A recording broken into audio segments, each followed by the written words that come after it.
करने वाले हैं दक्षिणी अफ्रीका के अंदर फैले हुए रंगभेद की नीति के बारे में। सबसे पहले हम लोग बात करते हैं कि दक्षिणी अफ्रीका को अंग्रेजों ने गुलाम बना लिया। अंग्रेज गोरे थे और साउथ अफ्रीका के लोग ही काले थे, तो ये रंगभेद उनमें इतना बढ़ गया कि वो उन्होंने हर एक चीज को गोरे और काले के आधार पर बांट दिया। जहां हम लोग बात करते हैं तो गोरे लोगों की बस्तियां अलग थी और काले लोगों की बस्तियां अलग थी। गोरे लोगों की बस्तियों में यदि कोई काला लोग जा रहा है तो काले लोगों को गोरे लोगों से परमिशन लेनी होगी, परमिट लेना होगा, तभी काले लोग गोरे लोगों की बस्तियों में जा सकते थे।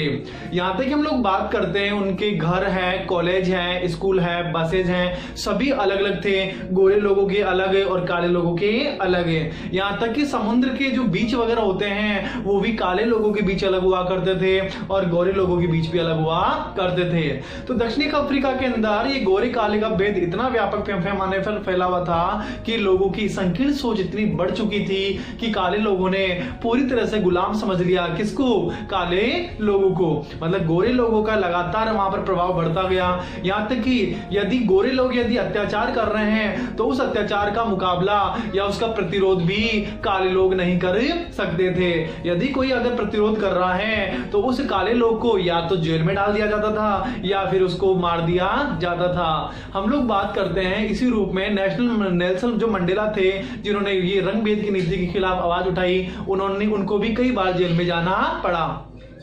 फिर हम लोग बात करते हैं कि अफ्रीका की आजादी के लिए अफ्रीकन नेशनल कांग्रेस आगे आती है। इस कांग्रेस का साथ कौन देता है? काले लोग देते हैं, गोरे लोग देते हैं। तो सभी लोगों ने मिलकर यहां पर क्या दिया? कुछ गोरे लोगों ने भी मिलकर यहां पर साथ दिया अफ्रीकन नेशनल कांग्रेस का। तो दक्षिणी अफ्रीका आजादी हो गया। अब सबसे बड़ी समस्या हमें ये देखने को मिल रही है कि यहां पर समस्या क्या थी कि गोरे लोग और काले लोग दोनों साथ रहने वाले थे। दूसरी बात हम लोग बात कर रहे हैं, गोरे लोगों को काले लोगों पर बिलीव नहीं है और काले लोगों को गोरे लोगों पर बिलीव ही नहीं है। यहां तक कि तीसरी बात हम लोग समझते हैं, शोषण करने वाला और जिसके ऊपर शोषण हो रहा था, ये दोनों ही लोग अब साथ रहने वाले थे।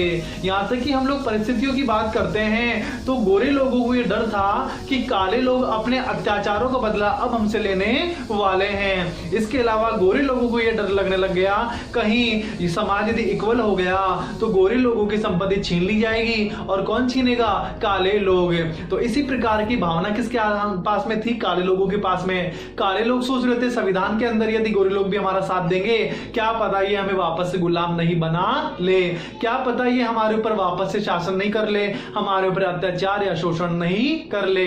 तो दोनों के बीच के अंदर भेदभाव होने के बावजूद भी दक्षिण अफ्रीका का जो संविधान बना उसके अंदर दोनों ही प्रजातियों के लोगों का साथ बना और दक्षिण अफ्रीका आजाद हुआ।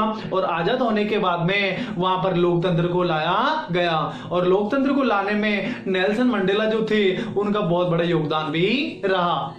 Thank you for watching this video.